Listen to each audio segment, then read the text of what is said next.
Hello बच्चों, आप लोग कैसे हैं। कुमार गाने यूट्यूब चैनल पर आप लोग का हार्दिक स्वागत है।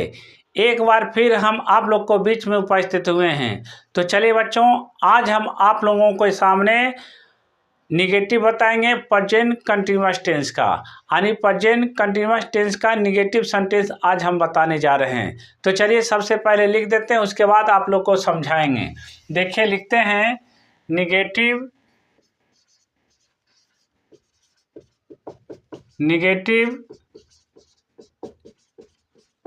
sentence in present continuous tense। देखिए बच्चों, इसका स्ट्रक्चर सबसे पहले हम लिख देते हैं, है ना। उसके बाद आप लोग को समझाते हैं। देखिए स्ट्रक्चर में क्या होता है, सबसे पहले आप सब्जेक्ट रखिएगा, है ना। सब्जेक्ट प्लस इज या एम या are plus not plus V1 plus ING plus object plus full stop. देखिएगा बच्चों,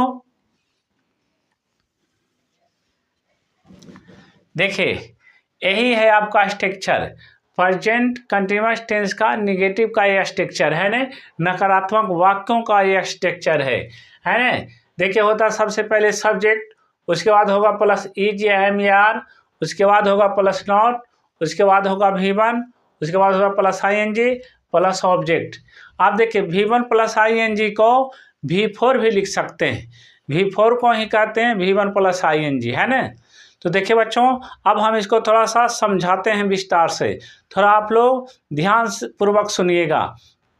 देखिए सबसे पहले आप लोगों को जो हिंदी का वाक्य दिया हुआ रहेगा उसको आप पहचानिएगा, है ना, कि किस टेंस का वाक्य है और एक कैसा वाक्य है, निगेटिव है कि नहीं। क्योंकि हम निगेटिव बता रहे हैं तो हम निगेटिव पर चर्चा करेंगे। तो देखिए पहचानने का नियम हम बता चुके हैं कि अधिक क्रिया के अंत में रहा है, रही है, रहे हैं, रहा हूँ इत्यादि लगा रहेगा तो आप समझ जाइएगा कि वो वाक्य प्रेजेंट कंटीन्यूअस टेंस का वाक्य है। अगर उस वाक्य में नहीं का प्रयोग किया हुआ हो तो आप समझिएगा कि वो वाक्य निगेटिव है ना। अब इतना जब समझ गए तो अब चलिए हम इसको थोड़ा सा बनाने का विधि पर चर्चा करते हैं। देखिए प्रेजेंट कंटीन्यूअस टेंस का अगर निगेटिव सेंटेंस हो तो उसके बनाने के लिए सबसे पहले हम सब्जेक्ट रखते हैं, है ना। जब उसका ट्रांसलेशन बनाते हैं तो सबसे पहले हम सब्जेक्ट रखते हैं। तो देखिए बच्चों, सब्जेक्ट आपको चुनने के लिए आना चाहिए। देखिए सब्जेक्ट चुनना बहुत आसान है। अगर आपका जो हिंदी का सेंटेंस दिया हुआ हो, हिंदी का जो वाक्य दिया हुआ हो, उस वाक्य पर आप ध्यान दीजिए कि उस वाक्य में काम कौन कर रहा है। जो काम करेगा वही करता होगा, या आप उस वाक्य से, उस सेंटेंस से आप प्रश्न कीजिए, है ना। अगर उसका जवाब मिलेगा तो वह सब्जेक्ट होगा। जैसे हम देखें एक देते इसमें कि वे लोग घास नहीं काट रहे हैं, तो अब बताइए काम कौन कर रहा है, काटने का काम कौन कर रहा है, वे लोग कर रहा है, तब वे लोग सब्जेक्ट होगा। या आप इससे प्रश्न कीजिएगा कि कौन घास नहीं काट रहे हैं, है ना, तो जो जवाब मिलेगा वो आपका आंसर होगा, तो वे लोग होगा। तो इस तरह से आप सब्जेक्ट को चुन सकते हैं। तो आप सबसे पहले सब्जेक्ट को रखिएगा, ठीक। उसके बाद सब्जेक्ट के अनुसार दूसरा पॉइंट में देखिए क्या होगा कि सब पहला पॉइंट में सब्जेक्ट रखना है, दूसरा पॉइंट में इज एम आर लगेगा। तो देखिए ये सब्जेक्ट के अनुसार लगता है। अगर सब्जेक्ट आई हो तो एम लगेगा, अगर सब्जेक्ट में ही, सी, इट, वन नेम या कोई सिंगुलर सब्जेक्ट हो तो उसके साथ इज लगेगा। अगर सब्जेक्ट में यू हो, बी हो, दे हो, टू नेम हो, है ना, या कोई पुलर सब्जेक्ट हो तो उसके साथ आर लगेगा, है ना।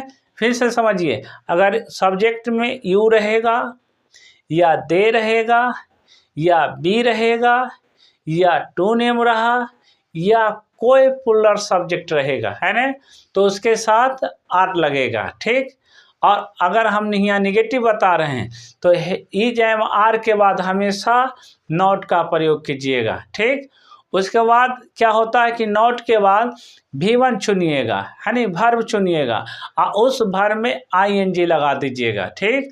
उसके बाद क्या होगा, ऑब्जेक्ट को रखिएगा, उसके बाद फुल स्टॉप लगा दीजिएगा, आपका ट्रांसलेशन बन चुका है। तो देखिए इतना सारा याद रखने से क्या होगा कि आपको समझने में कोई तरह का दिक्कत नहीं होगा। और इसके बाद आप स्ट्रक्चर को याद रखें। अगर इतना याद नहीं है तो स्ट्रक्चर जरूर याद कीजिए, है ना। स्ट्रक्चर में क्या होता है कि सबसे पहले सब्जेक्ट होगा, उसके बाद प्लस EJMR होगा, प्लस नॉट होगा, प्लस V1 होगा, प्लस ING होगा, प्लस ऑब्जेक्ट होगा, उसके बाद फुल स्टॉप लगा दीजिएगा। देखिए बहुत सारे बच्चे V1 प्लस ING को आप V4 भी लिख सकते हैं, ऐसी बात की नहीं है। V1 प्लस ING को आप V4 भी लिख सकते हैं, कोई तरह का दिक्कत, कोई तरह का परेशानी नहीं है। लेकिन उसको हम लोग क्या लिखें, V1 प्लस ING लिख दिए हैं। अब देखिए चलिए अब हम ट्रांसलेशन पर चर्चा करते हैं। अब हम आप लोग का देखिए इधर दे दिए हैं 3 गो ट्रांसलेशन, इस पर थोड़ा सा ध्यान दीजिएगा। जैसे कहते हैं कि वे लोग घास नहीं काट रहे हैं, है ना, तो इसमें आपको देखना है सब्जेक्ट कौन होगा, वे लोग होगा, क्योंकि घास काटने का काम कौन कर रहा है, वे लोग कर रहा है। तो अब वे लोग का मीनिंग क्या होगा, आप जानते होंगे दे होता है, वे लोग का मीनिंग क्या होगा, दे होगा। तेता लगा देंगे, क्या चाहिए हम, दे। अब अभी बताए हैं दे के साथ आर का प्रयोग किया जाता है, तो यहाँ लगा देंगे दे आर, है ना। उसके बाद देखिए नहीं है तो नॉट लगा देंगे, ठीक। तो हम यहाँ लगा देंगे कौन सी, नॉट। अब देखिए V1 भर क्या हुआ, काटना, काटना का मीनिंग क्या होता है, कट होता है, तो कट में ING लगा दीजिएगा तो हो जाएगा कटिंग, क्या होगा, कटिंग हो जाएगा, है ना। उसके बाद देखिए ऑब्जेक्ट को रखिएगा, ऑब्जेक्ट क्या है, घास, तो क्या होगा, द ग्रास हो जाएगा, क्या होगा, द ग्रास, है ना। आपका ट्रांसलेशन बन चुका। देखिए कितना इजी ट्रांसलेशन है। चलिए अब दूसरा हम बनाते हैं, थोड़ा सा ध्यान दीजिएगा आप लोग, बहुत ही आसान है, कोई वास्ट ट्रांसलेशन नहीं है कि आपसे नहीं बनेगा, सिर्फ आप ध्यान दीजिएगा। तो कहता है हम लोग उसे पीट नहीं रहे हैं, तो यहाँ पर देखिए पीटने का काम कौन कर रहा है, हम लोग कर रहा है, तो हम लोग हो जाएगा सब्जेक्ट। अब बताइए हम लोग का क्या होता है मीनिंग, बी होता है, तो हम दे देंगे क्या, यहाँ पर बी दे देंगे, है ना। अब अभी बताए हैं बी के साथ आर का प्रयोग किया जाता है, तो यहाँ पर हम लोग आर लगा देंगे। अब देखिए नहीं है तो नकारात्मक वाक्य है, नकारात्मक वाक्य के लिए क्या होता है प्रयोग, नॉट प्रयोग होता है, इसलिए यहाँ पर क्या लगा देंगे, नॉट लगा देंगे। उसके बाद देखिए V1 क्या होता है, पीटना, पीटना क्या होता है, बीट, तो बीट में ING लगा देंगे तो हो जाएगा बीटिंग, क्या हो जाएगा, बीटिंग। देखिए बीटिंग हो गया। उसके बाद देखिए अंत में क्या लगा देंगे, ऑब्जेक्ट, ऑब्जेक्ट क्या है, उसे का मीनिंग क्या होगा, हिम होगा, है ना, क्या होगा, हिम होगा। उसके बाद फुल स्टॉप दे देंगे, आपका ट्रांसलेशन बन चुका है। देखिए अब एक अंतिम ट्रांसलेशन है, थोड़ा सा इस पर ध्यान दीजिएगा।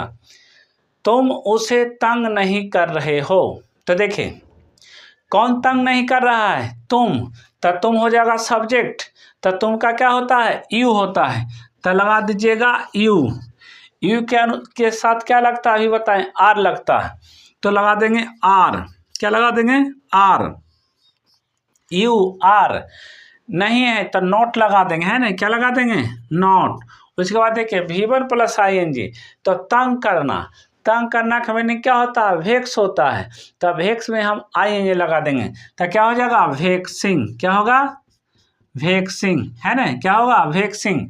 ऑब्जेक्ट क्या है, उसे है ना, तो उसी का मीनिंग क्या होगा, हिम, है ना। तो इस प्रकार से आपका ट्रांसलेशन बन चुका, you are not vexing him. देखिए बच्चों, अगर आप लोगों को वीडियो पसंद आए तो कुमार ज्ञान यूट्यूब चैनल को लाइक, सब्सक्राइब, शेयर एवं कमेंट जरूर करें। जय हिंद, जय भारत।